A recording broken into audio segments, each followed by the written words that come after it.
And so with that as the superscript, we enter into a declaration of David that in the Lord I take refuge. So a refuge is some place or something or some person you flee to when you're frightened. And so a child runs to a parent.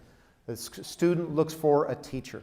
A wife calls a husband. An adult calls the police. We batter up our homes. I remember as a young boy living in Louisiana that a hurricane came and our house on stilts wasn't going to withstand the winds. So we all went to the local school, and there in those thick concrete walls, that's one of my early memories of Louisiana, is hearing this hurricane blow all around us. There, all the community taking shelter in the school, seeking refuge together, and then going out into the eerie eye of the storm. When we lived in Nebraska and tornadoes would come, and you'd go down into the basement. In fact, I don't know if you've noticed, but as you go in the parking lot, there's a basement shelter there. And I don't know if that was dug for hurricanes or for nuclear attack, whatever generation that was built in, there's a refuge here on grounds. And David says, my refuge, whatever the threat, whatever the danger, my refuge is in the Lord. And this isn't just in this instance. This is a running refrain for David and for us. This is just some of the samples from the scriptures. Psalm 16, preserve me, O God, for I take refuge in you. The fact that David sought his refuge and his safety in God was enough for him to appeal for God for security and safety. In you, O Lord, I've taken refuge is a quotation from 2 Psalms. God is our refuge and strength, a very present help in times of trouble. Trust in him at all times, O people, for God is a refuge for us. The rock of my strength, my refuge is in God. As for me, I have made the Lord God my refuge. I will say to the Lord, my refuge and my fortress. It's better to take refuge in the Lord than to trust in man. It's better to take refuge in the Lord than to trust in princes.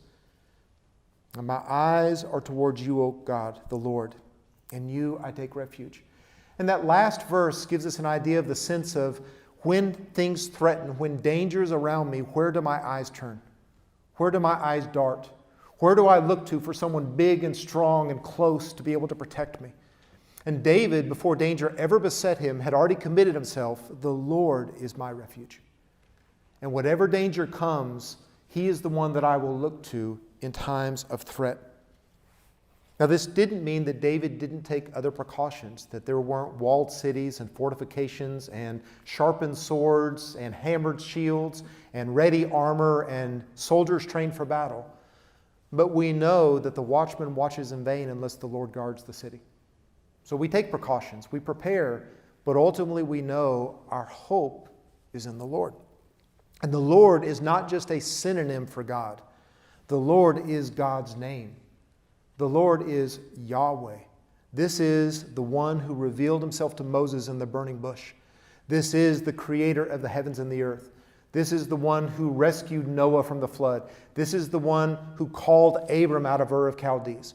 This is the one that delivered Israel from Egypt. This is the one that led them through the Red Sea and let the waters encompass Pharaoh's army.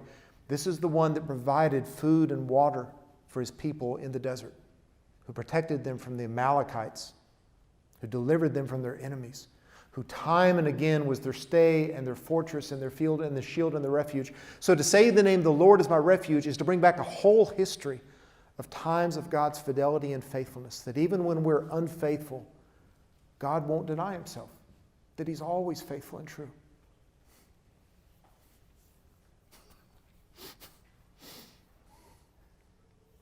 And the character of God, who is so holy and who is so righteous and is so patient and compassionate and gracious and forgiving, that even when his people were insubordinate and disobedience and defied him and betrayed him and denied him, that he continued to be faithful to the covenant because they were his people.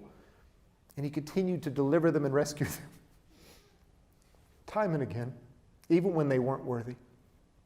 And this is the Almighty, the eternal, the ever-present, all-knowing God, that there's times when I can run to this source for help in this disaster or in this danger, but God is the only one that we can turn to in all circumstance and is always able to deliver and always knows exactly what to do and is always present to help and is always willing, even if we've been disobedient, to come to our aid, because that's the God he is and not the people that we are.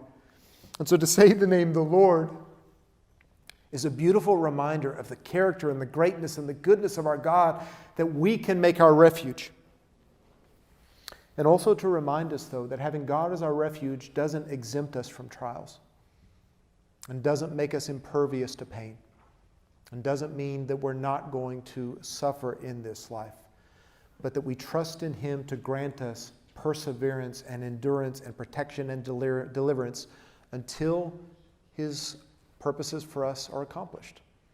My wife had a Bible study fellowship instructor once that looked at the ladies and said, "You are invulnerable until God's purpose for you is completed." It kind of makes you feel good, doesn't it? That you are invulnerable until God's purpose for you is completed. And then when our particular number of days that we've been allotted pass, we will be forever with the Lord.